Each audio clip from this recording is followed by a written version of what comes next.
Welcome back to LearnPianoLive.com. My name is Jamin, and as you can tell from the countdown clock, the lesson is about to get started. In case you're new with us, there's a few things I'd like to show you to help you throughout the lesson. These lessons are always guided and shaped by your questions, and if you're live with us today, there's a couple different ways you can do that. One is in the public live chat, and the other is the Ask Jamin a Question button, where you can ask me a question privately, and I won't share your identity in case you're afraid that your question is stupid. But it's not. If you're in the archives, though, then just open up the survey. At the end of that, there's a place where you can ask your question. I will say I frequently get questions from students in the archives watching a lesson from 6 months ago, and I have no idea what they're talking about. So please try to be as specific as possible. If you're watching this at LearnPianoLive.com, there should be a PDF and an MP3 button right next to this video. The PDF will often have additional video links inside, so you can get more in-depth instruction on each of the topics. And if you're the kind of person who likes to print out the PDF so you can make the same notes on your physical version as I'm making during the lesson, now would be the time to do that. The MP3 is just a play-along track so you can practice more after the lesson. In traditional lessons, a teacher is going to actually present some new concept for maybe 5 or 10 minutes every couple weeks. The rest of the time is going to be spent applying and refining those concepts. Well, here I'm spouting off hours of new information every week, so it's totally unreasonable to expect you to actually absorb all of that. Instead, the goal of these live lessons is for you to find some little nugget of something that makes sense, but is a bit of a challenge, and for you to go practice it, because practice is where all the improvement's going to happen. So don't feel bad if you have to leave the live lesson and you find that little thing that you're going to practice. And of course, if I'm going too fast, you can always rewind the live lessons or replay in the archives as much as you want. If these live lessons start feeling random or meandering, it's because they are, on purpose. So if you're the kind of person who wants classical training with a step-by-step method, then you're going to want to check out Kloppel Academy on the website. It's included in your live lesson subscription, so you can do both or either. And the upper levels are seriously hard work, but it's going to take you all the way from ground zero, all the way up to being ready to enter any major music college as a piano major in classical or jazz. And finally, it's most people's favorite. This is application, where we take the past concepts from other live lessons and we see how they apply to an actual real song that already exists. And since there's like 1,000 different ways to play any song, you're just going to work on the version that is appropriate for your level. So that might just mean playing one note at a time for right now. Or maybe you're working on chords or covering the full song. Or maybe you're just seeing how the song breaks down so you can better write and transcribe your own songs in the future. But whatever your level is, the goal is not this song. So even if you don't play the whole entire song, you'll get better by even attempting a little bit of it, and attempt it we shall.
All right, so at least that last part didn't fit in, but the rest of it I think we can do today. So let's try this thing one note at a time. We're going to start on a B. Now, if you have read sheet music before, then there's a lot of stuff going on here that you can already see. Like, for example, we've got a pickup here at the beginning. There's a bunch of rests, and there's 5 sharps in this key because we're in the key of, any guesses?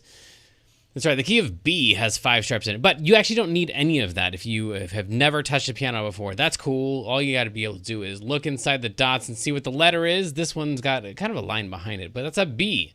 So we're going to find a B real quick, and then we should be set. We need any group of 3 black notes in order to find a B, like that one, or that one, or that one, or that one. Literally any group of 3 black notes will do. I'll go ahead and pick those ones right there. And you want to pick the white note that's just barely to the right of that set of 3. So this one right here, that is a B every single time. So any group of 3, that note right there is a B.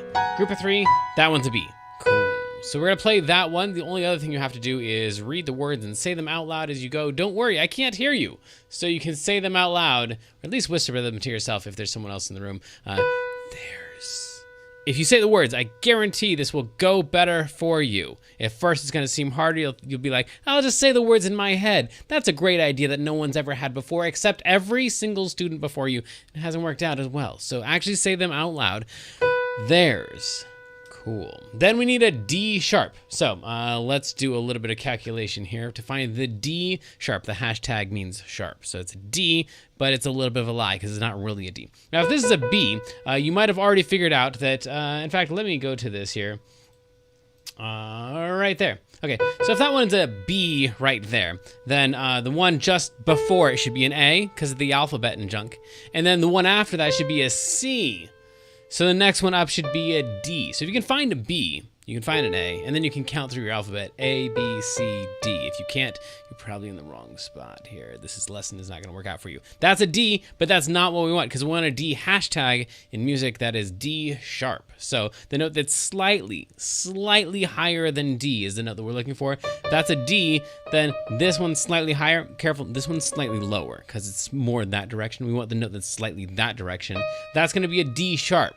This other note that's lower than D would be called something else, and then we don't want to deal with that right now. So that one right there is a D sharp. Don't play the D first, just jump straight to the D sharp. That's a D sharp. We have a B and then a D sharp, and yes, you do still have to say the word some. So we've got there's some.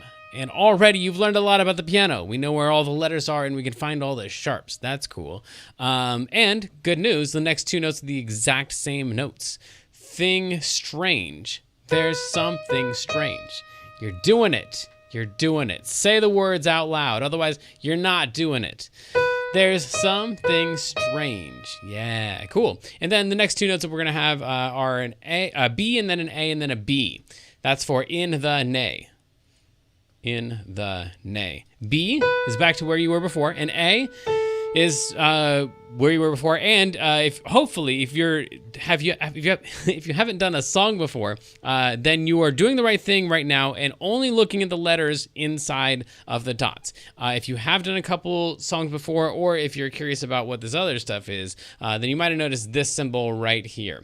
And that right there is not a hashtag. It's like a broken hashtag. It's called a natural sign or natural symbol. And that means that this note is not supposed to be sharp or flat. It's just a regular plain old A, which is what you were going to do anyway if you looked inside that dot and saw that it was an A. But for people who are like used to playing in the key of B, because you're all fancy and you know how to play in 5 sharps, this one is not sharp, and that's kind of weird for reasons that we'll get into later. So this one is unexpectedly an A natural. So we have B, A, B. And some of you are thinking, well, wait, this one's a B over here and it doesn't have a natural sign before it. That's because of keys and stuff. In the key of B, B is already natural, but in the key of B, A is not natural. And so you would have to put a sign in order to get an A natural if you told everyone ahead of time back here in the key signature, hey, all the A's, they're all going to be sharp. And then you want a not sharp A, you have to make that clear right there. Okay, if none of that made sense, cool, doesn't change a thing. You're going to play a B and then an A and then a B. So far we have there's something strange in the nay. And if you can't play it that quickly yet, that's because you're a normal human being and this stuff takes practice. Or if you can do it, it's probably because you've practiced a whole bunch and you've already played a bunch of songs. So you get to pick these songs up faster if you practice more. So neighborhood is B-B-A. And we're already done with the first line. There's something strange in the neighborhood. Along with your track is going to give you 2 clicks and then you start. So it's going to go 1, 2. There's something strange in the neighborhood. Yeah. So it's pretty fast. So you'll probably need to practice before you're ready for the track. But once you practice it and you're like, oh yeah, I think I have this down, try it with the track. The track will probably let you know you don't quite have it down yet. And that's what the track is there for. It doesn't mean you're a failure. It means you need a track like everybody else. All right, cool. And then these notes right here, you've already seen these. These are D sharps and Bs. Who you gonna call? And then we have up here B-A-B. Now, you'll notice before we had B-A-B. B. These dots are not in the same place that we had them before. Before, we had this B that we were using, and then all these Bs are kind of lined up. But if you go over to here, these Bs right here are not lined up with these Bs up here. That's because those Bs are all going to be higher. So after you play, who you gonna call? My recommendation on this sheet music is go from the D up to B instead of down to B. We're here, we want to go up to that B right there. That's going to kind of set that part apart, because that's the part where like everyone's like shouting Ghostbusters, and so you don't want to like play it in the same range. Probably, maybe you do, whatever. But my suggestion on the sheet music is who you gonna call, and then Ghostbusters. Take it way up so it sounds a little bit different. Sounds like you're calling out to them and then they're answering back. Or not, whatever. And then the next whole section is just gonna be the same thing. If there's something weird and it don't look good, who you gonna call? Ghostbusters. All notes you've already played, so then you'd practice that up for, I don't know, if you've played a whole bunch of songs before, this one's pretty fast. It might take 20 to 30 minutes of practice if you've played a whole ton of songs before, and then you'd be like, yeah, I got this down, then we'll try it with the track. We'll find out we don't, because this is really fast. But if this is your first song, it might take hours of practice. It's your first song. Cut yourself some slack. So let's try this.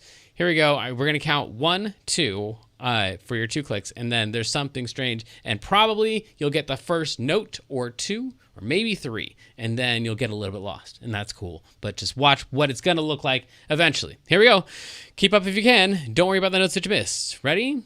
1, 2. There's something strange in the neighborhood. Who you gonna call? Ghostbusters. If there's something weird and it don't look good, who you gonna call?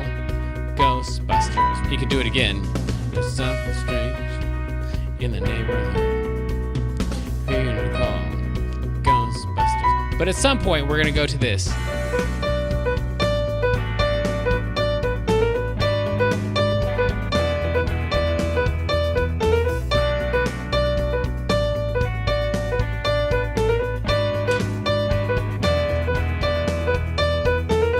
All right, so there we go. That's what we're going to do next. And Mikhail, I think you are right. The PDF is not updated. Hang on. Give me just 2 seconds. And I think if you refresh, you'll find that they are now updated. Thank you for letting me know in the chat. Yeah, the PDF and the MP3 should be updated now. All right, cool. So then, this thing right here, we just have basically 2 notes back and forth. Before we played a D sharp, and you'll notice this symbol that we talked about and didn't use at all because it wasn't relevant to us, it's now relevant.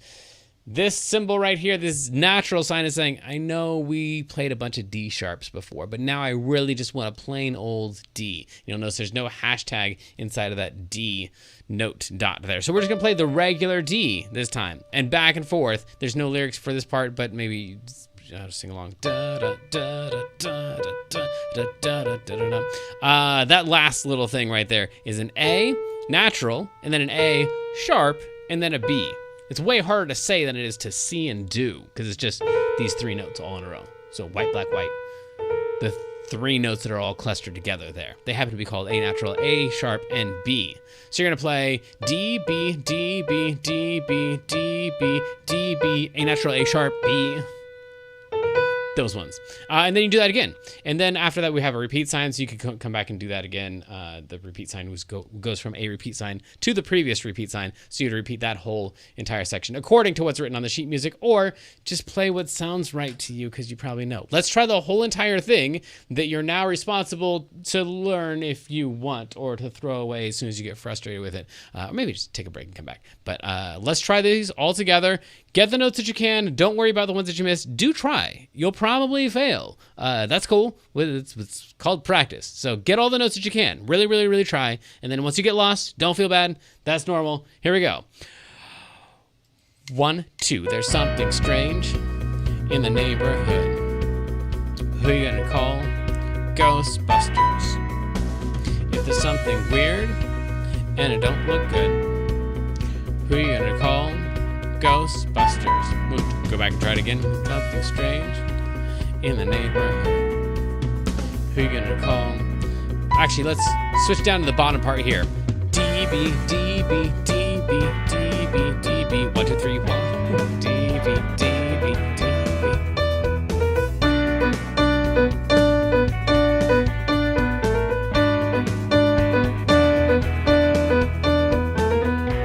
Yeah. And then we just end with B's, because the whole song is in B.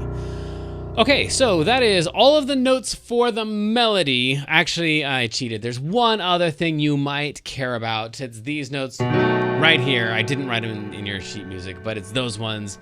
B, D sharp, F sharp, A. Now, if this thing already is a challenge enough for you and you are all excited about, you're about to learn that thing, then throw away all the stuff that I'm about to tell you, because it's all extra and additional and decorations, but they're pretty cool decorations, so you might want to check them out. It's a B, a D sharp, an F sharp, and an A, and you play 3 of the B's at the beginning, and then D sharp, F sharp, A, and then another A at the top, so 3 B's at the bottom, 2 A's at the top, and then you're gonna play an E and an F sharp, and if you play them all together and super low, B, B, B, D sharp, F sharp, A, E, F sharp.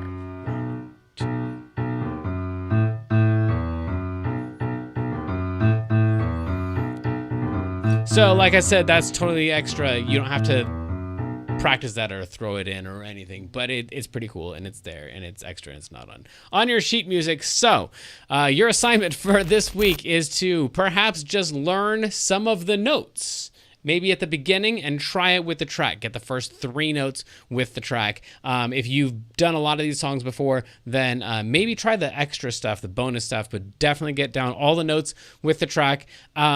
Who you gonna call? This thing right here. That's pretty difficult to do. So you might want to use 2 hands like that, or use 2 fingers on each of them. That's going to go way faster. Or you could just try to poke at them real fast. But do note that it's more important that you stay on track with the beat than that you actually get all those in. So if you just went, who are you going to call? No one would care. That would be great. Who are you gonna? I just played 1 D sharp and 1 B and skipped all the doubles in there. So do know that that's gonna be a tricky little section, and I think that means it's time for our feature of the day, which today is gonna be a lick, which goes along with almost all the songs that we've done. Actually, so on this song at the end, I played that little ending, which didn't fit in at all. Let me show you how this ending for today would also not fit in with this song, but it sounds great with most things. In the key of B, it would be B and a D sharp. You're very familiar with those, but in this case, we're going from B down to D sharp. Go ahead and try that right there. B down to D sharp, and then you're gonna go just every note like that, just every single one of them. The black, the whites, all of them, for 4 notes, and then follow all the black notes back up to that B. So that right there, B down to D sharp, every single note to that one, and follow the black notes up. And if you do it with the right rhythm, that's what I would consider the Ellington ending from Duke Ellington, because he ended some of his songs like that. If you want to do that in the key of C, which is probably more common than the key of B, it would be the exact same pattern, but you're going to start on C and go down to E, and it would be all 4 of them in a row, and then follow all the white notes back up to C. So this is probably going to come up more frequently. If you wanted to put this ending inappropriately on Ghostbusters, I'd be all for it, because I like weird stuff like that. But if you want to put it on most songs that we play in the key of C,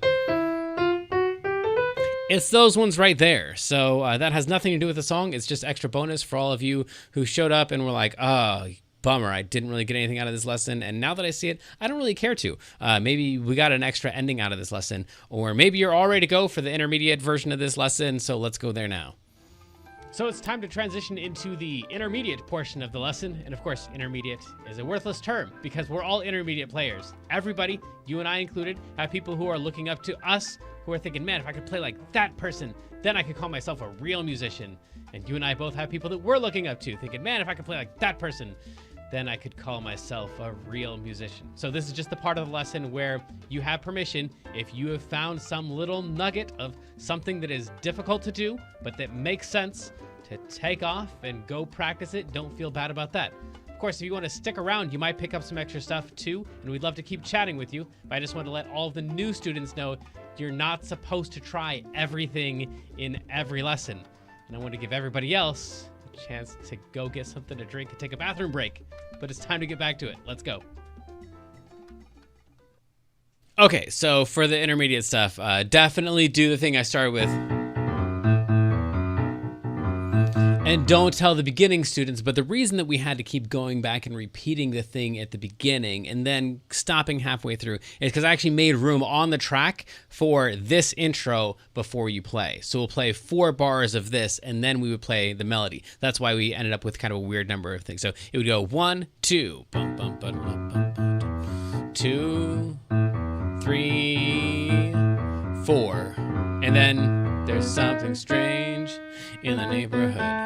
Like that. And that would all even out. If I try that with the track, you'll see, then we don't have to go back up and repeat stuff. It just goes straight through. And also you play this 1 time at the end. So we'll do it 4 times at the beginning. 4 times at the beginning, 1 time at the end, and we've got this thing in the middle. So that would all sound like this.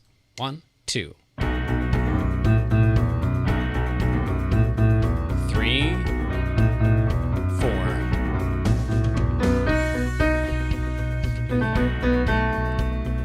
Who you gonna call?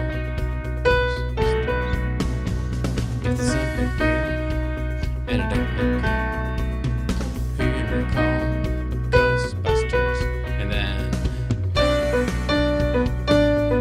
so it all works out.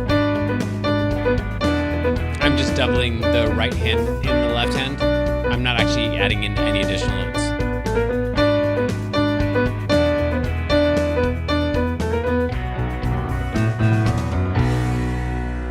Okay, so now the track and the music lines up a little bit more if you do that additional bonus lick there. And then we should probably talk about the chords here. This song has an oddly low number of chords. It's just a B7 right here for pretty much the whole entire song until you get to the ba-da-da-da-da, that part. So it's all B7. And actually, it's the same notes you play. That whole thing is just outlining a B7 chord. So if you want to look at the next page does show you what a B chord looks like right there.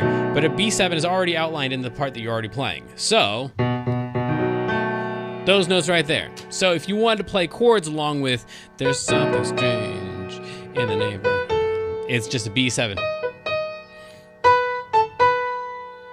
B7 the whole entire time. So that's cool. That's great. And then down here we've got 4 chords, kind of only 3 chords, and kind of only 2 chords. Let me show you why.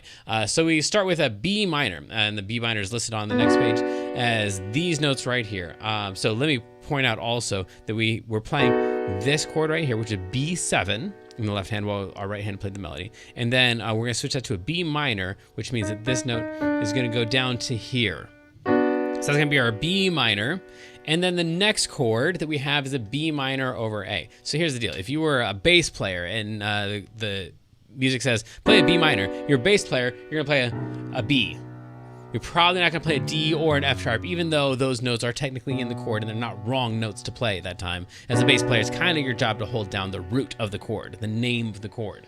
Okay, so then after that, we're going to play a B minor over A, which is saying, hey, play a B minor, but if you're the bass player, or if you're playing piano, just make sure your lowest note is not B. In this case, we want it to be A, which isn't even in the B minor chord. It is in the B minor 7 chord, which you could also play. But it's not even in the B minor chord, so it's going to be this chord right here. So if you want to play that all with one hand, because you want to play the melody and the chords together, you can play that as your B minor, and then play that as your B minor over A. All right, cool. Then the next one that we have is a G sharp minor 7 flat 5. Okay, so the next page says the G sharp minor is made up of G sharp, B, and D sharp. Cool. And then we would throw the 7 on. If you wanted to throw the 7 on, it'd be that note right there. You don't have to do that. But the important part of this one is that it has a flat 5 on it. So if this is the 1, the 3, and the 5, the 1 and the 3 are going to stay the same. And the 5 of the chord, because this is the 1, the 3, and the 5 of the chord, would be flattened or lowered. So it already looks kind of like it's kind of like a flat or something. There's something weird about that note because it's already not a regular letter. But then we want to make it slightly lower. So in this case, we're going to go from a black note to a white note, which is a little bit weird especially for new students, because usually when you make a note flat, you go from a white note to a black note. In this case, we're lowering the note and it was already black, so we're going to make it a white note. We're going to go a little bit lower. So that is a G sharp minor with a flat 5. And of course, you have that optional 7 on there. Now, I'd like to compare this chord, if we could, to a B minor chord that we played back up here, because we played a B minor and then a B minor over A. And then we played a G sharp minor 7 flat 5. And you might notice that these notes stayed in there the whole entire time. All we did was we took this lowest note, we added in an A, and then added in a G sharp underneath that. Okay, cool. So we've kind of changed chords every time and kind of not really changed anything that we're playing, just changed the names of it. So if you look at it and you try to read it, it's probably harder than actually playing it. It's just that, and then throw in an A, and then throw in a G sharp. And then, actually, if you just throw in an E at the end of that, that right there is probably too many notes for most hands to catch. I couldn't do that. And I'm going to end up smashing all kinds of other stuff. So I'd probably drop the top note right there and just play these 4 right here. So I actually would change some of the notes there. But it's just that same chord that we already had with an E underneath. So B minor over A, G sharp minor 7 flat 5, and E7, which is all really just B minor with different bass notes.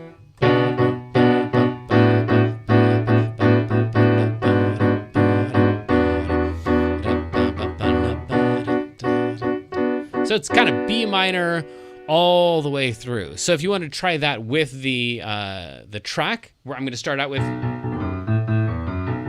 that thing, and then I'm going to come up here and I'll play the chords right here.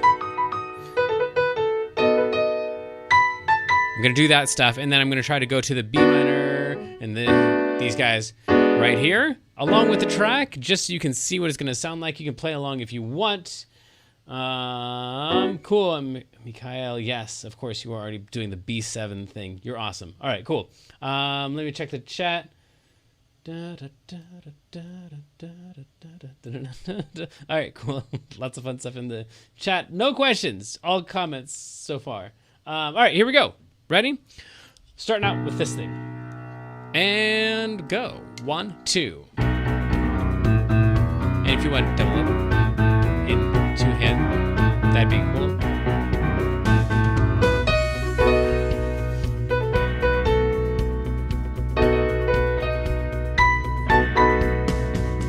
Something weird, and it don't look good. Here we're gonna call Ghostbusters. And then we'd have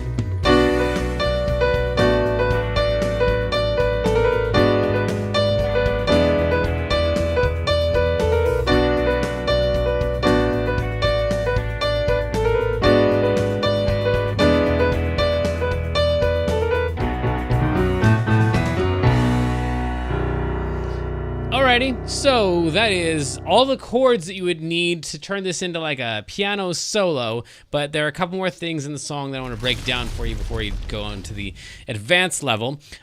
So this song is kind of weird because most of the Halloween songs that we would do would be in minor keys. And this one sounds like it's in a minor key, but the whole thing is just this happy, jolly, dominant chord here from like a major blues or something like that.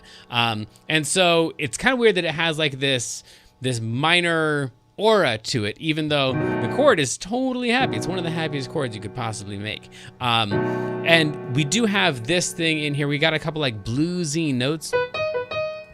Sometimes this top one, there's something strange. If you actually listen to the dude that's singing it, the second one, he kind of plays this one right here, because this is the difference between B major, which is those notes right there, and B minor, which is those notes right there. So one of the big differences is this this note right here gets shifted to that. So he's kind of like playing in between that note and that note when he's singing. So he's kind of singing, there's something strange. Major chord, a lot of dissonance there with that bent note down. And when you're singing, like you can just like sing it a little bit lower, so you're not all the way down to the D. But you're kind of implying that like this is supposed to be a little bit darker than that thing right there. So there's something strange. You could totally get away with playing that in the neighborhood. And so then it's all B7, just one chord right there. Now this thing down here is something that we refer to sometimes as a kesh. So you might have heard that before. It's really common with minor chords, it seems, where you're just taking a chord and then moving the bass note down. In this case, well, in most cases, you just move it down by a half step. So most of them you'll see either go down according to the scale. So like if I was playing, let's go to the key of C. This will be easier to see. So if I was in the key of C and I did a regular major cash, this could definitely be a song.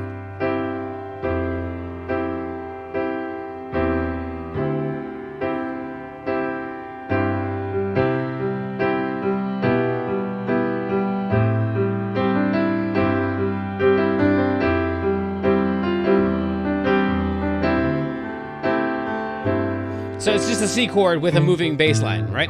So a lot of times in the major version, then the bass line will go down according to the scale. A lot of times in the minor chords, they'll go down by half step. So let's say this was a C minor, right? So if it was a C minor and I was doing a cash, a really common cash for this would be like half step, half step.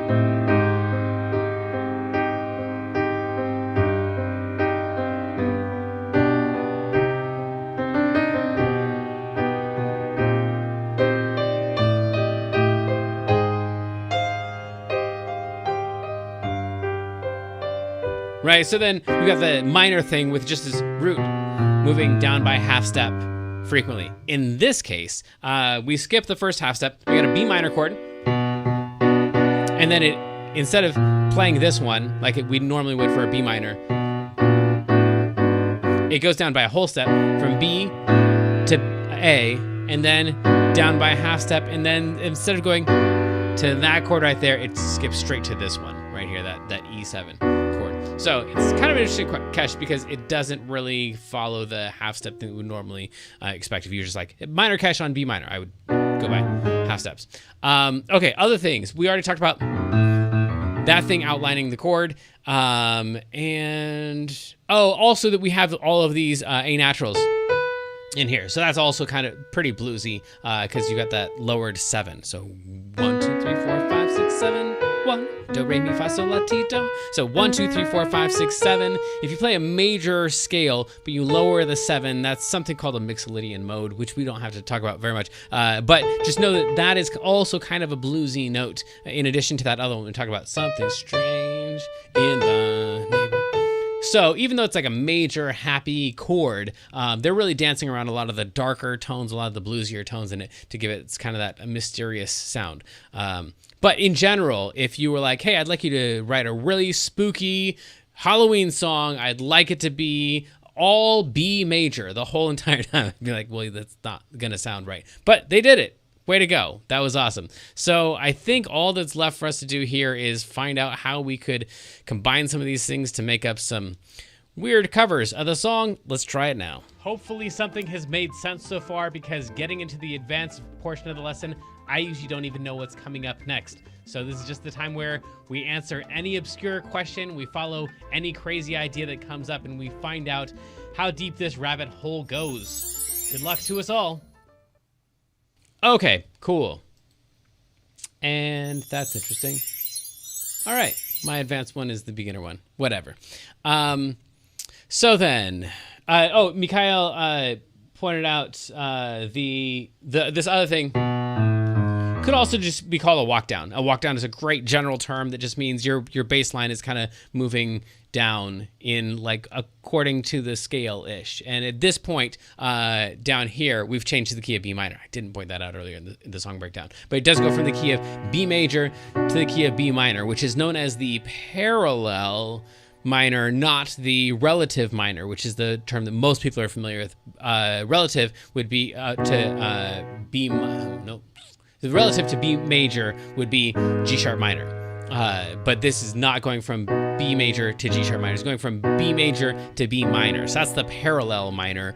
Parallels have the same root. So B major, B minor, those are parallels. C major, C minor, those are parallels. And then relatives are something else entirely that we don't want to get into.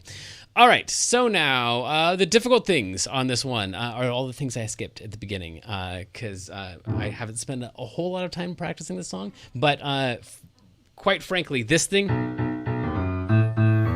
playing that along with the melody is pretty difficult. So what I have noticed is there's something strange in the neighborhood. If I just kind of pretend like this guy down here is supposed to be really tame until this one finishes the phrase and then it's supposed to run, that kind of works out. Something strange in the neighborhood. We're gonna call Ghostbusters.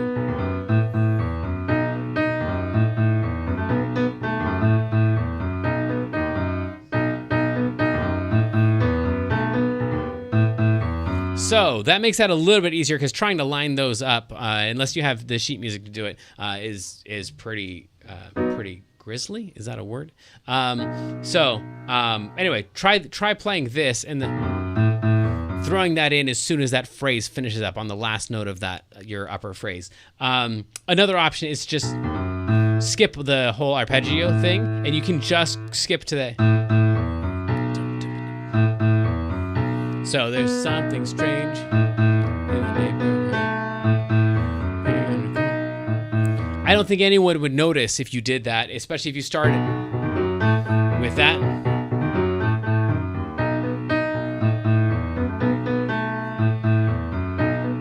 I mean, I just told you that I'm doing it, so you probably hear that in there. But if someone just played that, I think you would think that they were playing that bass line along with the melody. So that's kind of weird. Oh, also, there's this other thing.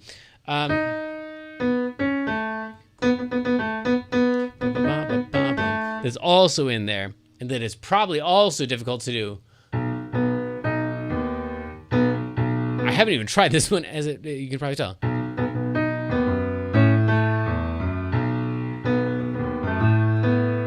Yeah, so the A lines up with the like the last part of the phrase. So.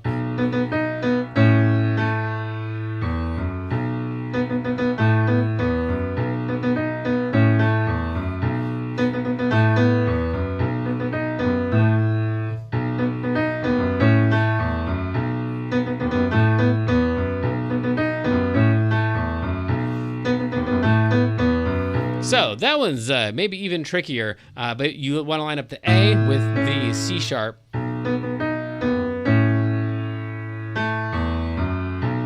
And with the A.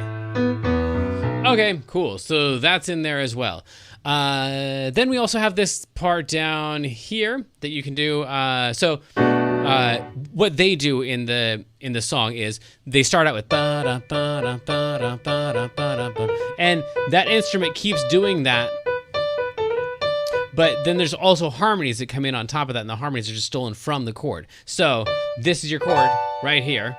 So then instead of ba-da, ba-da, ba-da, if you're the person that's supposed to come in after that, instead of going, you play the next two highest notes in the chord, which would be. And if you were the highest or a higher person, because you're stealing all of the notes out of the chord. So then we'd have ba-da, ba-da, ba-da, ba-da, ba-da. I'd probably just do those so you emphasize that one because that's the main one. And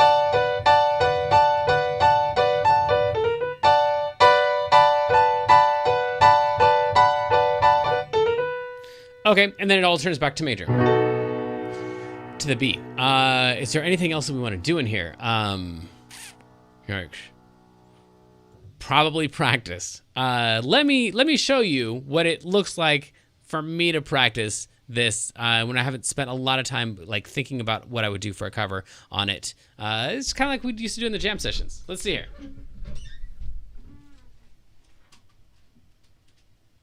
And the chat. Okay, cool. Here we go.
Okay, so I completely avoided all the hard parts there and slowed it down, but I kind of was feeling that at the beginning, but it did rid me of having to do all the other stuff. The three chords that I found in there were B, and A, and E. So even though the sheet music says the whole thing does like just B7 the entire time.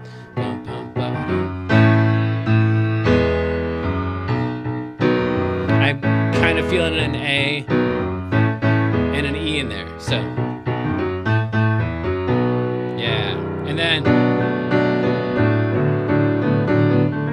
and I can just play like B minor the whole. Ooh, yeah, that's interesting. So kind of playing the B minor.